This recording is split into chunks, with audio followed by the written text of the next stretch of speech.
पिंपळगावी भास्कर नाना बनकर प्रतिष्ठानतर्फे गुणवंत विद्यार्थ्यांचा सन्मान। शहरात विविध शाळा महाविद्यालयातील 10वी 12वी परीक्षेत घवघवीत यश संपादन केलेल्या विद्यार्थ्यांचा त्यांच्या पालकांसह भास्कर नाना बनकर प्रतिष्ठानच्या वतीने पुस्तक, सन्मान चिन्ह व झाडाचे रोपटे देऊन मान्यवरांच्या हस्ते सन्मान करण्यात आला। पिंपळगाव वसंत शहरातील भास्कर नाना बनकर प्रतिष्ठानतर्फे गुणवंत विद्यार्थ्यांचा सन्मान सोहळा ज्येष्ठ पत्रकार शैलेश तनपुरे यांच्या शुभ हस्ते तर सरपंच भास्करराव बनकर यांच्या अध्यक्षतेखाली बुधवार दिनांक 12 रोजी पिंपळगाव हायस्कूल येथील स्वर्गीय यशवंतराव महाले सभागृहात पार पडला।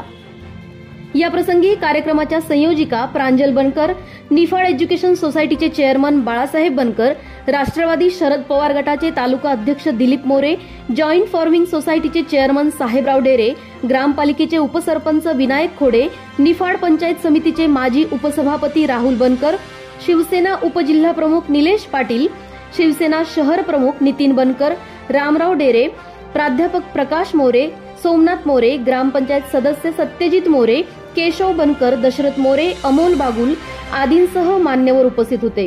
प्रारंभी सरस्वती पूजन व दीप प्रज्वलन करून कार्यक्रमाची सुरुवात झाली। दरम्यान प्रांजल बनकर यांनी प्रास्ताविकातून कार्यक्रमाचा उद्देश विशद केला। सत्कार सोहळ्यात पिंपळगाव शहरातील 10वीच्या परीक्षेत घवघवीत यश मिळवलेल्या 22 विद्यार्थ्यांचा तर 12वी परीक्षेत यश मिळवलेल्या 10 विद्यार्थ्यांचा यावेळी यथोचित सन्मान करण्यात येऊन पुढील वाटचालीस शुभेच्छा देण्यात आल्या।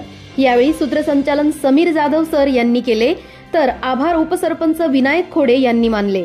या कार्यक्रमात प्रकाश मोरे, सुनील भुतडा, डॉक्टर बाबा पवार, निलेश पाटील यांनी मनोगत व्यक्त करत पिंपळगाव शहरातील सर्वच शाळेतील गुणवंत विद्यार्थ्यांचा गौरव केल्याने भास्कर नाना बनकर प्रतिष्ठानचे कौतुक करून पुढील कार्यास शुभेच्छा दिल्या।